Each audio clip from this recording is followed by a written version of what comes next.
Topinya agak di atas. Dia kata Depannya aja, Pak.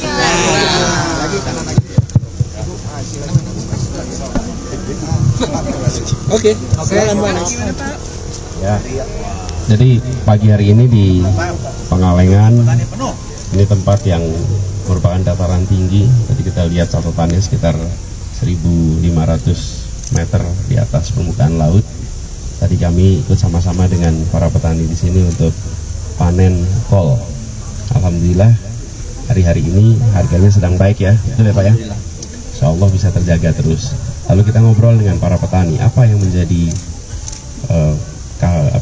kepedulian yang perlu diberikan oleh pemerintah. Mereka sampaikan yang paling utama ini kita rasakan di mana-mana adalah soal kelangkaan pupuk. Kelangkaan pupuk yang dibutuhkan di kawasan. Todong aja. Udah. Kelangkaan pupuk, Pak. Saya ulang ya. Jadi ngobrol dengan para petani. Todong aja ya. Ngobrol dengan para petani. Tapi maju. Coba sekali lagi, kalau bermasalah lagi baru pakai todong. ya Pak. Jadi ngobrol dengan para petani dan mereka menyampaikan yang menjadi permasalahan utama beberapa. Satu adalah soal pupuk. Kelangkaan pupuk, apalagi pupuk bersubsidi, dan mereka menyampaikan bahwa sebaiknya sudah harus ada langkah baru untuk memastikan bahwa terjadi ketersediaan pupuk sesuai dengan kebutuhan yang ada di petani. Dan kebutuhannya sudah bisa diprediksi sebetulnya, karena siklus produksi itu kan dari tahun ke tahun sama, dari musim ke musim sama, tinggal suplai pupuknya. Lalu yang kedua disampaikan juga di sini tentang pemanfaatan lahan. Ada lahan-lahan milik negara yang mereka ingin bisa gunakan agar mereka bisa berproduksi, dan mereka mengharapkan untuk diberikan kesetaraan kesempatan dengan perusahaan-perusahaan yang beroperasi di tempat ini, yang dalam pantauan mereka lahan itu sering tidak dimanfaatkan dengan optimal. Ini persoalan penting menurut kami, karena memang pada akhirnya tanah-tanah atau aset negara itu memang perlu dimanfaatkan sebanyak-banyaknya untuk kepentingan rakyat. Apalagi kalau untuk kegiatan pertanian. Kalau untuk kegiatan pertanian artinya lahan itu menjadi lahan produktif yang bisa meningkatkan pasokan pangan kita. Lalu persoalan kredit. Kredit ini tadi disampaikan sulitnya untuk mendapatkan kredit, walaupun secara peraturan itu KUR tidak memerlukan agunan, tapi dalam pelaksanaannya mereka mengeluhkan bahwa KUR itu tetap mengharuskan ada agunan, dan ini kerepotan di lapangan. Bahkan mereka mensinyalir ada kebijakan yang meniadakan sektor pertanian di dalam pemberian kredit. Ini sinyalemen yang mereka sampaikan. Jadi kami sampaikan juga kepada mereka, prioritas kita adalah reformasi tata niaga pangan, karena produksi pangan kita sesungguhnya baik, tetapi tata niaganya harus dikoreksi supaya petani mendapatkan harga jual yang lebih baik, bagi konsumen yang menggunakan hasil-hasil pertanian harganya juga bisa lebih murah. Jadi itu yang akan kita kerjakan sama-sama. Itu sebabnya di hari kedua ini kami sengaja datang ke Pengalengan, bertemu dengan para petani. Kami menyampaikan pesan bahwa persoalan pangan adalah persoalan prioritas utama kami. Itulah yang kami akan perbaiki sama-sama.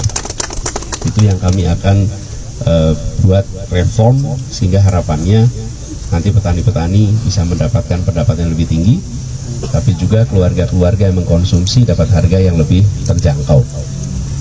Kemudian ngobrol tadi dapat banyak masukan, nanti kita bawa untuk agenda perubahan kita. Itu sih yang kita obrol, gitu ya.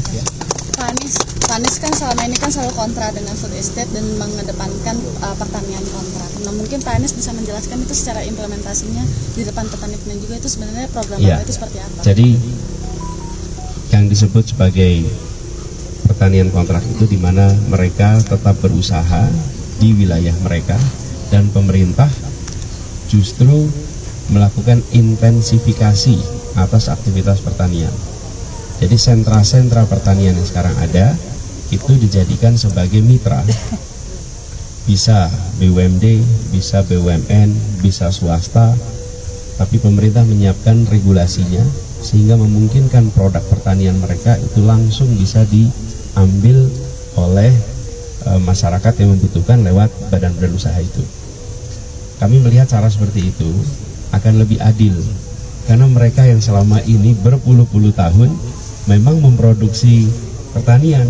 Kalau kita melakukan food estate, maka dana kita itu justru diberikan ke tempat yang baru, ke tempat yang dikelola oleh korporasi.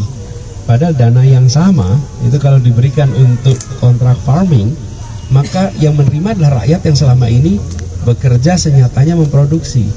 Jadi itulah kenapa kita memilih melakukan kontrak farming, supaya anggaran negara bukan malah dibuat ke tempat yang baru, tapi justru memberikan kepada mereka yang selama ini sudah bekerja untuk memproduksi pertanian. Di situ letak perbedaannya, ya. Gitu ya. Pak Anies kemarin waktu berkampanye di Bogor menyinggung soal ini bukan soal mengganti nama presiden atau wakil presiden, dan lebih mengganti kebijakannya. Fokus Pak Anies, kebijakan apa yang perlu diganti, Pak? Banyak dong. Boleh lebih konkretnya? Perubahan. Kan perubahan. Itu perubahan. Keniscayaan. Maksud saya begini, gagasan yang dibawa. Jadi karena kenapa saya sampaikan ini? Karena banyak yang sering melihat approval rate tinggi. Oke.